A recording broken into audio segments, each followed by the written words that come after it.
উপা একে জাপে উঠি বহিল। অনুৰাগ বিচনাত উপমাক চালে, তাই নাই। গোটেই গাটো তাৰ ঘামি গৈছে।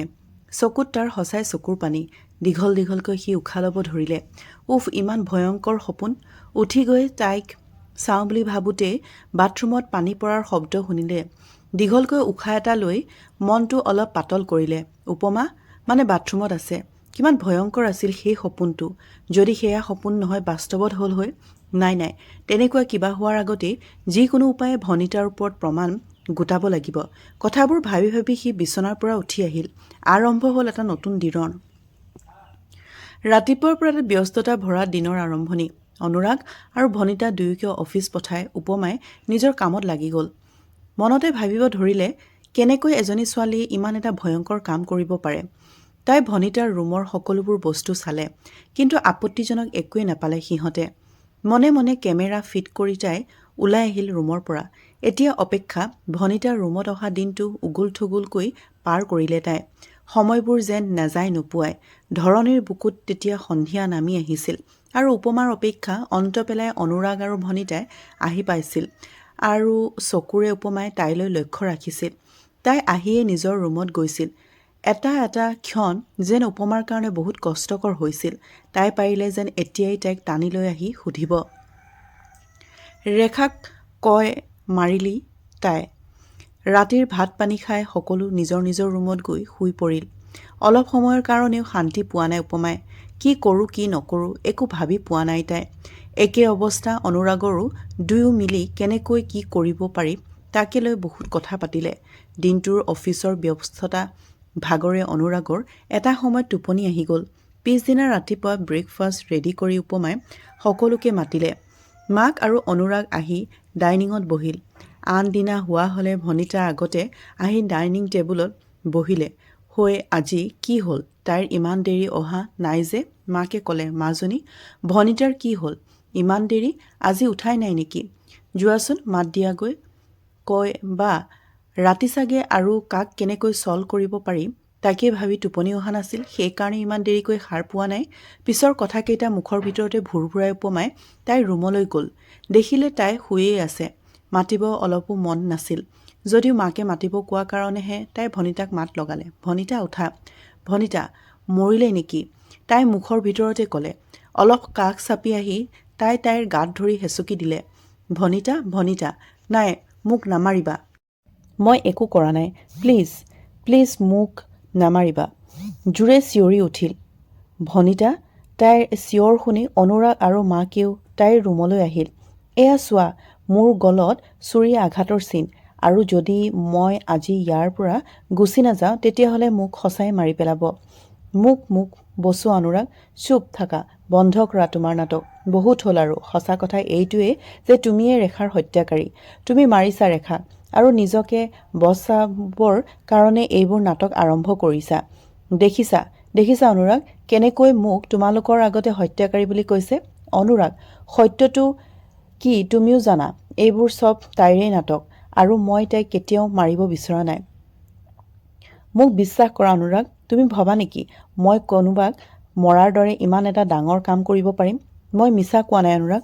মোক সঁচাই ৰাতি মাৰি পেলাব বিচাৰিছিল। মই মিছা ক'লেও কেতিয়াও মিছা নকয়।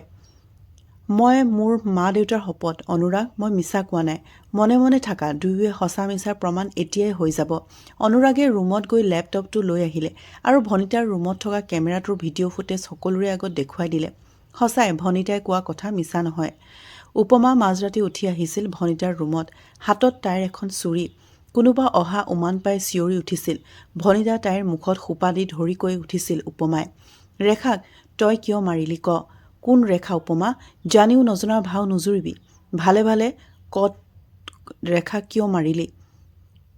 মই কাকো মৰা নাই উপমা। তুমি কিয় এনেকুৱা কৰিছা? চোৱা, তুমি সেইখন পেলাই দিয়া। তই এনেকৈ নোকোৱা ন তোক মই, এই বুলি উপমাই তাইৰ ডিঙিত ৰেপি দিলে। শুই থকা ভনিতা উপমাৰ আঘাতৰ পৰা বচাবলৈ লগালগ বাগৰ সলাই বিচনাৰ সিমূৰত বহি পৰিল। ভালকৈ ছুৰীখন নালাগিল যদি আগতো অলপ লাগি ভনিতাৰ ডিঙিত তেজ ওলাব ধৰিলে। তাই হাতজোৰ কৰি উপমাক ক'লে, মোক প্লিজ নামাৰিবা। মই একো কৰা নাই। মই ৰেখাক চিনিয়েই নাপাওঁ আৰু কি কাৰণত মই তাইক মাৰিম কোৱা? তেতিয়াহ'লে কি কৰিব? তই আমাৰ ঘৰত আহিছ মোৰ অনুৰাগক মোৰ পৰা কাঢ়ি নিবলৈ। এই বুলি তাই পুনৰ ভনিতাৰ চুলিখিনিত ধৰি বিচনাৰ পৰা পেলাই দিলে। ভনিতাই হাতযোৰ কৰি কান্দি কান্দি ক'লে, মোক নামাৰিব প্লিজ। তুমি মোক ভুল বুজিছা। মই আৰু অনুৰাগ মাত্ৰ ভাল বন্ধুহে। তুমি ভুল ভাবিছা। ভনিতাৰ চুলিখিনি হাতেৰে মেৰিয়াই ধৰি চুৰিখন তাইৰ চকুৰ সন্মুখত ৰাখি কৈ উঠিল উপমাই, আজিৰ কাৰণে তই বাচি গলি।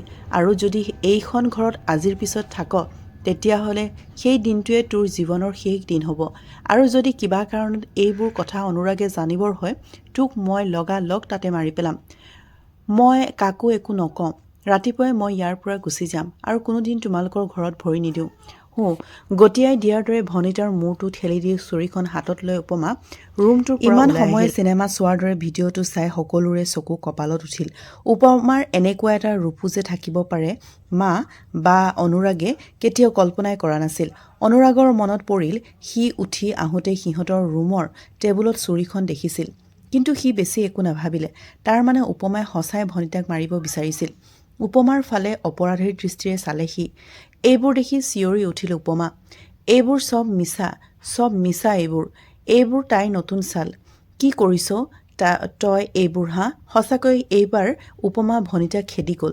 তাইক আগভেটি ধৰিলে অনুৰাগে। তাৰ ফালে চালে তাই খঙত মানুহটো গোটেই ৰঙা পৰি গৈছে। তাই কিবা কোৱাৰ আগতেই সি তাইৰ গালত এটা প্ৰচণ্ড চৰ সোধাই দিলে। কি ক'ব বিচাৰিছা হা? তই যি কৈছ সেইটোৱে সঁচা, সেইটোৱে সত্য। তেতিয়াহ'লে ভিডিঅ'টোত দেখাবোৰ চব মিছা। আৰু এইটো নোকোৱা কয় যে সেই মানুহজনীয়ে তই নহয়। নহয় মই নাজানো কেনেকৈ তাই এই ভিডিঅ' বনাইছে, কিন্তু তাত থকা মানুহজনী মই নহয়। চুপ, বহুত বিশ্বাস কৰিলোঁ তোক। আচলতে ভুল মোৰ। সি ভনিতাৰ ওচৰত গৈ হাতযোৰ কৰি ক'লে, মোক ক্ষমা কৰি দিয়া ভনিতা। মোৰ কাৰণে তুমি আজি এইবোৰ সহ্য কৰিব লগা হৈছে। আচলতে ইয়াৰ প্ৰধান দোষী মই। মোৰ আচলতে সন্দেহ হৈছিল তোমাৰ ওপৰত, আৰু সেইকাৰণেই একো নাভাবি মই তাইক তোমাৰ ওপৰত সন্দেহ হোৱা কথাটো কৈছিলোঁ। মই ভবা নাছিলোঁ তাই এনেকুৱা কিবা এটা কৰিব বুলি। প্লিজ মোক ক্ষমা কৰি দিয়া ভনিতা। একো নাই অনুৰাগ, ভুল মানুহৰে হয়। মোক কি কাৰণত তুমি সন্দেহ কৰিছা যদি এবাৰ মোক ক'লা হয়, বাদ দিয়া আৰু এইবোৰ হোৱাটো হৈ গ'ল। মই আৰু তোমালোকৰ ঘৰত নাথাকোঁ। যদি কিবা ভুল কৰিছোঁ মোক মাফ কৰি দিবা। নহয় ভনিতা, তুমি ক'ত যাব নোৱাৰা। তুমি যদি মোক সঁচাকৈ ক্ষমা কৰিছা তেতিয়াহ'লে প্লিজ তুমি আমাৰ ঘৰতেই থাকি যোৱা। নাই অনুৰাগ, মই আৰু ইয়াতে থাকিব নোৱাৰিম। মোক বেয়া নাপাবা। মই তোমালোকৰ কেতিয়াও বেয়া পাব নোৱাৰোঁ, কিন্তু মই আৰু ইয়াত থকাটো উচিত নহ'ব। কিয় তেনেকৈ কৈছা মাজনী? তুমি এনেকৈ গুচি গ'লে মই বহুত দুখ পাম। মা, মোৰ কাৰণে থাকি যোৱা তুমি। মই তোমাক কথা দিছোঁ তোমাৰ আৰু কোনো দিনে এইখন ঘৰত একো অসুবিধা হ'ব নিদিওঁ। বৰমা, ভনিতা, তোমাক আৰু কোনোৱে একো কৰিব নোৱাৰে। যদি কোনোবাৰ তোমাক লৈ অসুবিধা হয় তেতিয়াহ'লে সেইজন এই ঘৰ এৰি গুচি যাব পাৰে। থাকি যোৱা মাজনী। ঠিক আছে বৰমা, মই কেৱল আপোনাৰ কাৰণেই থাকিম। ভাল ছোৱালী। ভনিতাই গৈ মাকক সাৱটি ধৰিলে। একো বুজিবই নোৱাৰিলে উপমাই। কি হৈ গ'ল এইবোৰ? এইবাৰ মাকেও তাইক ভুল বুজিলে। উপমাৰ দুচকু চলচলীয়া হৈ পৰিল। ৰুমত যাব বুলি খোজ লওঁতেই তাইৰ চকু ভনিতাৰ ওপৰত পৰিল। মাকে তাইক সাৱটি ধৰি মৰম কৰি আছে। তাই এটা বিজয়ী হাঁহি মাৰি উপমাৰ ফালে চাই চকু টিপ মাৰি দিলে।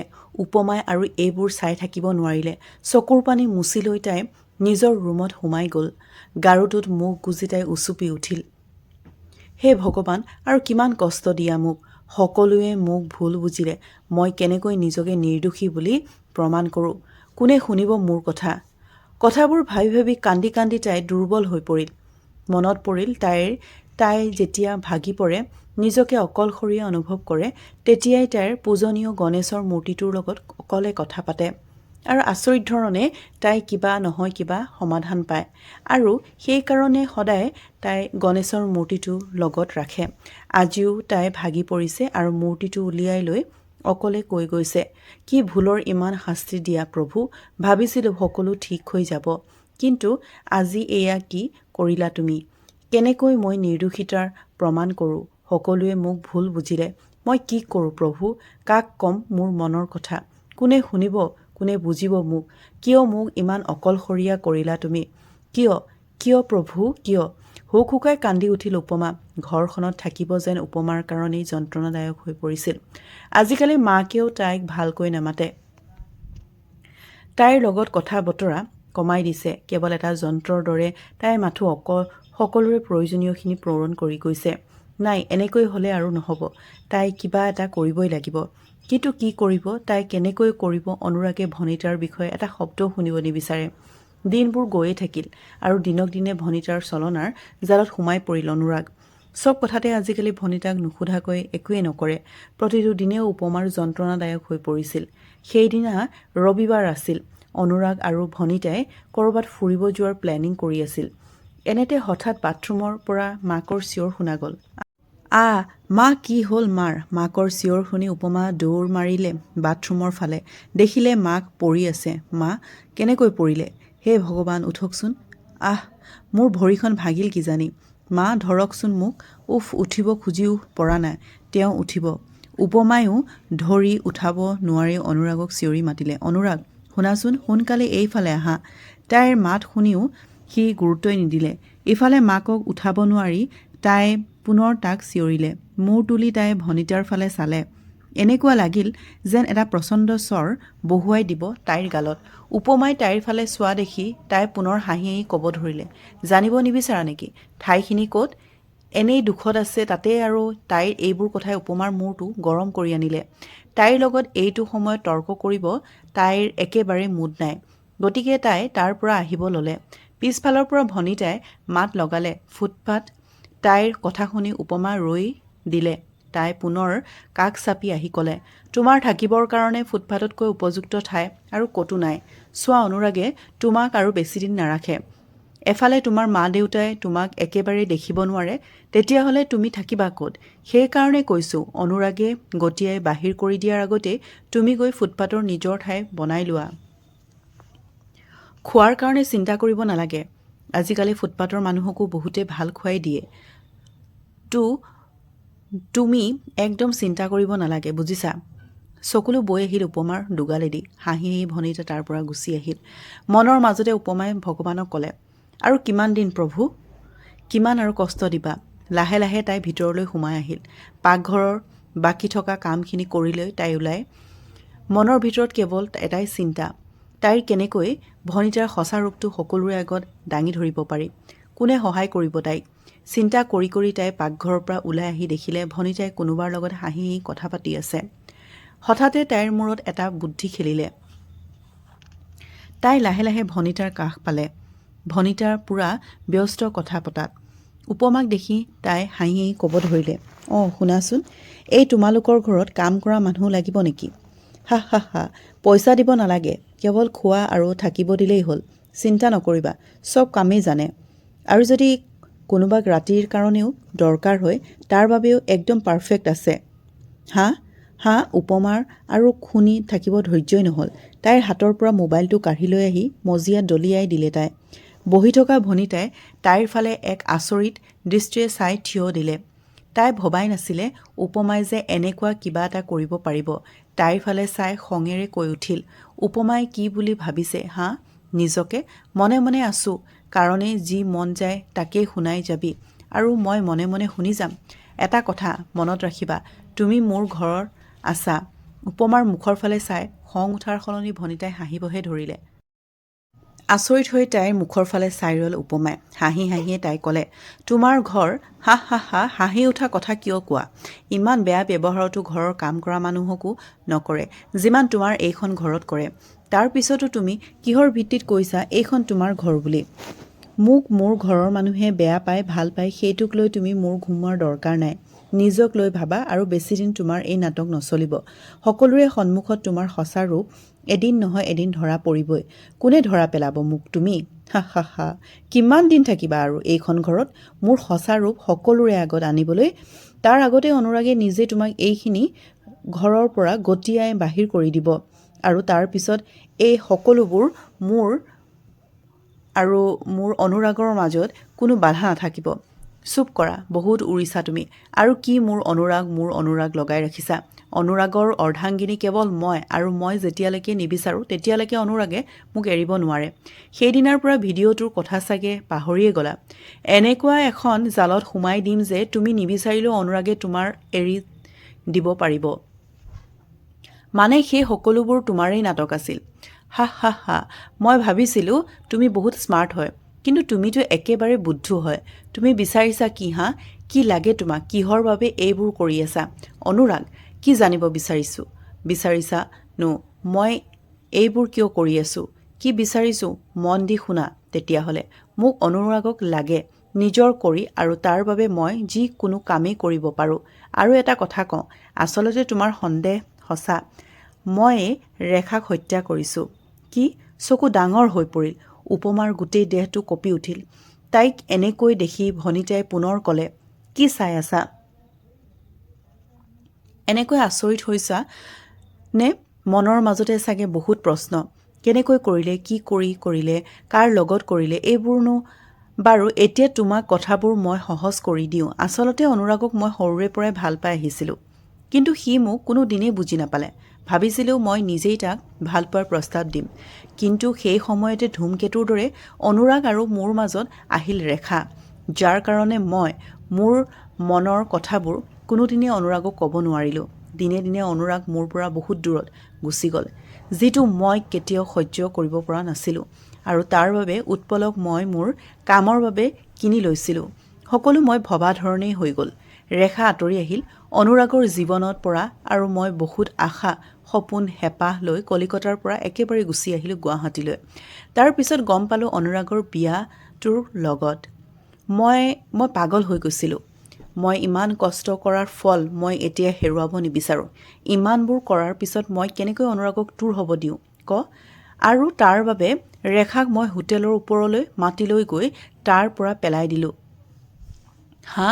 উচুপি উঠিল উপমা। লগে লগে বহি পৰিল তাই। পুনৰ আৰম্ভ কৰিলে ভনিতাই। ৰেখাক মাৰি পেলোৱা মোৰ উদ্দেশ্য নাছিল, কিন্তু তাই কেৱল তোৰ কাৰণে মৰিল। যদি তই অনুৰাগৰ জীৱনত নাহিলি হয়, হয়তো আজি ৰেখা জীয়াই থাকিল হয়। কেৱল তোক ফচাবৰ কাৰণে মই ৰেখাক মাৰি পেলাব লগা হ'ল। কেৱল তোৰ কাৰণে মৰিল তাই। ভনিতাৰ কথাবোৰ শুনি কেৱল চকুৰ পানী বৈ গৈছে উপমাৰ দুচকুৱেদি। পুনৰ ক'লে তাই। লাহে লাহে অনুৰাগ মোৰ কাষ চাপি আহিছিল। আকৌ নতুন সপোনে গজালি মেলিছিল মোৰ হৃদয়ত। আৰু সেইদিনা তই মোৰ ৰুমত কেমেৰা লগাই মোৰ কামটো আৰু সহজ কৰি দিলি। মই সকলো সময়তে নিজৰ সুৰক্ষা নিজে কৰি ৰাখোঁ, আৰু মই ইয়াত অহাৰ দিনাই মই থকা ৰুমটোত কেমেৰা লগাই থৈছিলোঁ, আৰু তাৰ পৰাই তই মোৰ মোবাইল চুৰ কৰিব বিচৰা, মোৰ ৰুমত কেমেৰা লগোৱা, এই সকলোবোৰ মই গম পাই গৈছিলোঁ, আৰু তোৰ খেল তোৰ লগতেই খেলিলোঁ। সেইদিনাৰ ৰাতিৰ মানুহজনী মই তোৰ দৰেই একেই কাপোৰ পিন্ধাই, একেই চুলি বনাই, পিছফালৰ পৰা ভিডিঅ'টো বনাই এনেকুৱা ধৰণে সকলোৰে আগত দাঙি ধৰিলোঁ নহয়, সকলোৱে ভাবিবলৈ বাধ্য হ'ল যে সেইজনী তয়ে। হা হা হা, হাঁহিলোঁ। কিমান হাঁহিব পাৰোঁ হাঁহিলোঁ। তোৰ এই হাঁহিৰ আজিয়েই শেষ দিন। উপমাৰ কথা শুনি ভনিতাই আৰু জোৰে হাঁহিব ধৰিলে। তাই হাঁহি হাঁহি ক'লে, মোৰ সঁচা ৰূপ সকলোৰে আগত অনাৰ কাৰণে তোক মই চিৰদিনৰ কাৰণে এইখন ঘৰৰ আৰু অনুৰাগৰ জীৱনৰ পৰা বাহিৰ কৰি দিম, আৰু সেইটো দিন আজিয়েই হ'ব।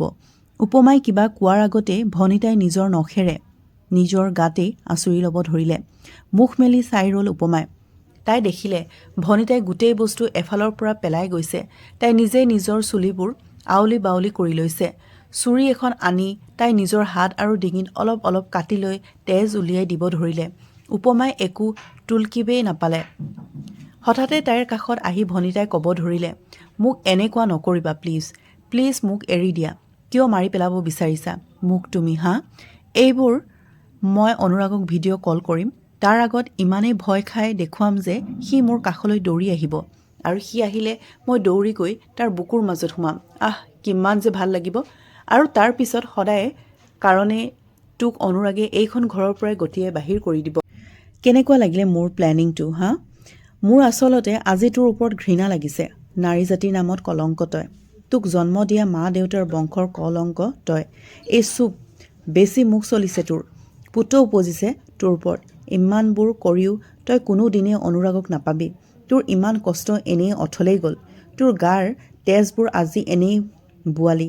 কোনো কামত নাহিল আজিৰ ইমানবোৰ চেষ্টা বেয়া লাগিছে আজি তোৰ কাৰণেই মোৰ কি কৈছিলি মোক অনুৰাগে মোক ঘৰৰ পৰা গটিয়াই বাহিৰ কৰিব চাই থাক আজি কোন ক'ত যায় এইটো মই নিচিয়ৰিবি কি কৰিবি তই হা কি কৰিবি মোক কি প্ৰমাণ আছে তোৰ হাতত কোনে বিশ্বাস কৰিব তোক প্ৰমাণ লাগে তোক ৰহ এক মিনিট এনেই সাৰি যাব দিম কোনো মাত নাই উপমাৰ মূৰত জোৰে আঘাত পোৱা বাবে তাই জ্ঞান হেৰুৱাই পেলাইছে মৰি যোৱা বুলি ভনিতাই তাইৰ নাৰ্ভ চেক কৰিলে গম পালে মৰা নাই ইফালে অনুৰাগত আহি পাবই হৈছে তাই ভাবিলে প্ৰথমে তাইক লুকুৱাই ৰখাৰ কিবা এটা ব্যৱস্থা কৰিব লাগিব আৰু তাৰ পিছতে বাকী ভাবিব তাই উপমাক টানি টানি নি নিজৰ ৰুমৰ আলমাৰী এটাৰ ভিতৰত হাত ভৰি মুখ সকলোবোৰ বান্ধি সুমুৱাই ৰাখিলে তাইক থৈ তাই লৰালৰিকৈ তললৈ নামি আহি উপমাৰ মোবাইলটো বিচাৰি চালে মোবাইলটোৰ লক খুলিব নোৱাৰি তাই মোবাইলটোৱে ছুইচ অফ কৰি দিলে অলপ স্বস্তিৰ নিশ্বাস এৰিলে তাই আৰু অনুৰাগৰ আগত কি অভিনয় কৰিব তাকে ভাবিব ধৰিলে অনুৰাগৰ মাকক ডাক্তৰে চাই বেছি একো হোৱা নাই বুলি ক'লে অলপ মেডিচিন লিখি দি সিহঁতক আহিব দিলে মাকেও লাহে লাহে খোজ দিব পৰা হ'ল সি মাকক ধৰি ধৰি গাড়ীৰ কাষলৈ লৈ আহোঁতে তাৰ মোবাইলত কিবা এটা মেছেজ অহা গম পালে মাকক গাড়ীত বহুৱাই সি মোবাইলটো খুলি চালে চকু ডাঙৰ হৈ পৰিল তাৰ অলপো দেৰি নকৰি সি গাড়ী ষ্টাৰ্ট কৰিলে আহি থাকোঁতে সি পুলিচক ফোন কৰি সিহঁতৰ ঘৰলৈ মাতিলে গাড়ী কিমান জোৰত চলাইছিল সি নিজে গমেই পোৱা নাছিল পদূলিমুখত গাড়ী ৰখায়ে সি ভিতৰলৈ দৌৰ মাৰিলে মাকে তাক মাতিলে কিন্তু মা তুমি লাহে লাহে আহি থাকা দৌৰি যোৱা দি অনুৰাগ ঘৰৰ ভিতৰত সোমাই গ'লগৈ সি চিঞৰি মাৰিলে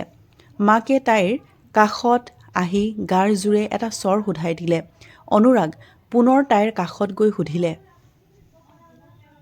ভালে ভালে ক উপমা কত কি কৰিছা তাইৰ লগত তই কি কৰিছ তই উপমাৰ লগত হা ক'ত মোৰ বোৱাৰী তাইৰ গাত ধৰি জোকাৰি জোকাৰি সুধিলে মাকে অনুৰাগে গোটেইখন চিঞৰি ফুৰিব ধৰিলে উপা উপা উপা ইতি মধ্য উপমাৰো চেন্স আহিছে কিন্তু তাই মাতিব পৰা নাই হাত ভৰি বন্ধা মুখতো কাপোৰ বান্ধি থৈছে কিন্তু তাই আলমাৰিটোৰ ভিতৰতে ইফালে সিফালে কৰি অনুৰাগৰ মাতৰ সঁহাৰি দিবলৈ চেষ্টা কৰিছে কিন্তু তাই বিফল হৈছে অনুৰাগে তাইক সকলোতে বিচাৰিলে মাকেও কান্দি কান্দি যিমান পাৰে নিজকে ভনিতাক গালি পাৰি আছে এনেতে পুলিচ আহিল পুলিচ দেখি আচৰিত হৈ পৰিল Bhanita you are under arrest Miss Bhanita নাই তাই কোনো কাৰণে পুলিচৰ হাতত ধৰা দিবই নোৱাৰে তাই দৌৰি গৈ নিজৰ ৰুমত সোমাল পুলিচ তাইৰ পিছে পিছে গ'ল তাইৰ ভিতৰত সোমাই দৰ্জা বন্ধ কৰি দিলে পুলিচে বাহিৰৰ পৰাই তাইক ক'লে পলাব চেষ্টা কৰি লাভ নাই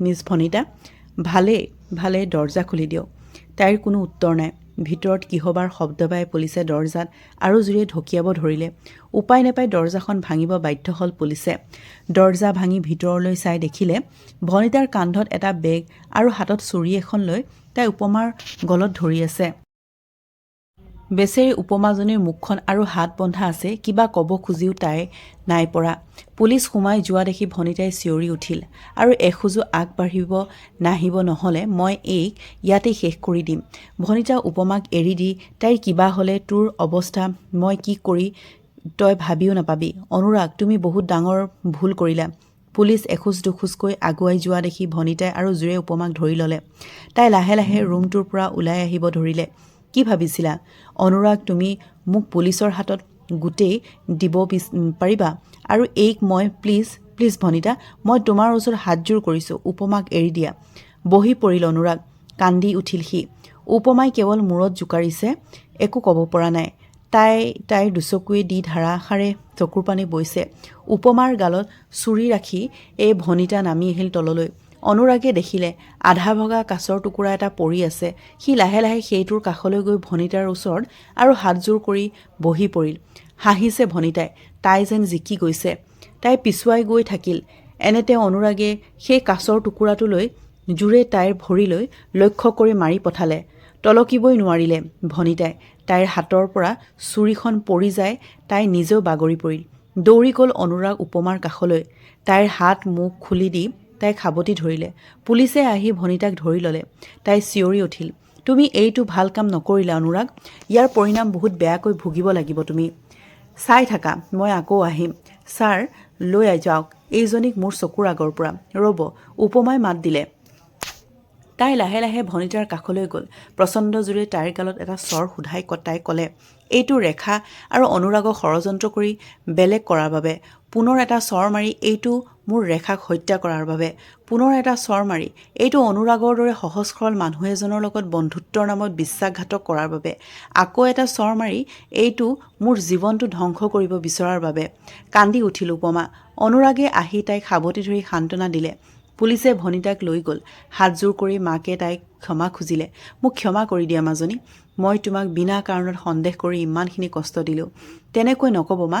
আপোনাৰ ঠাইত থকা হ'লে ময়ো সেয়ে কৰিলোঁ হয় যি আপুনি কৰিছে।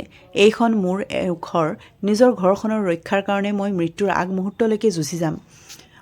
মোৰ সঁচাই বহুত ভাগ্য মা, তোমাৰ দৰে এজনী লখিমী ছোৱালী আমাৰ ঘৰৰ বোৱাৰী। ৰ'বা, মই তোমালোকৰ ঘৰত ফোন কৰি সকলোবোৰ কথা কওঁ। মাকে উপমাৰ ঘৰত ফোন কৰি সকলোবোৰ ক'লে আৰু পিছদিনা ৰেখাৰ বায়েক, মাক আৰু উপমাৰ মাক দেউতাক সকলোবোৰ উপমাহঁতৰ ঘৰতে আহিল। সকলোৱে উপমাক ক্ষমা বিচাৰিলে আৰু নিজৰ ভুলবোৰ বুজি পালে। এতিয়া অনুৰাগ আৰু উপমাৰ সংসাৰত সুখে সুখ। বহুত সুখী সিহঁত। কোনো দুখে আৰু সিহঁতক চুবই নোৱাৰে। বিশ্বাস, ভালপোৱা আৰু মৰমৰ মাজত সিহঁতৰ ঘৰলৈ এজনী নতুন আলহীৰ সমাগম হ'ল। পৰীৰ দৰে ধুনীয়া কণমানিজনীৰ নাম ৰাখিলে ৰেখা। দুয়োৰে প্ৰাণতকৈও মৰমৰ ৰেখা। দৌৰি ফুৰা ৰেখাই ক'ৰবাত পৰি দুখ পালে অনুৰাগে অলপ উপমাৰ ওপৰত খং কৰে। অভিমানত উফন্দি নামাতি থকা উপমাক অনুৰাগে মৰমেৰে সাৱটি কৈ, জীৱনৰ সকলোতে তুমিয়েই ৰেখা। এদিন ডাঙৰ হ'ব আৰু বেলেগৰ ঘৰৰ বোৱাৰী হৈ গুচি যাব। কিন্তু মোৰ অৰ্ধাংগিনী সদায় মোৰ কাষতেই থাকিব। মোৰ জীৱনত মোক ভগৱানে দিয়া শ্ৰেষ্ঠ উপহাৰ। বন্ধু বান্ধৱীসকল, কাহিনীটো শুনি কেনেকুৱা পালে? যদি ভাল লাগিলে লাইক এটা কৰি দিব আৰু এনেকুৱা ধৰণৰ কাহিনী শুনি থাকিবলৈ কাৰণে মোৰ চেনেলটো ছাবস্ক্ৰাইব কৰি ল'ব। ধন্যবাদ।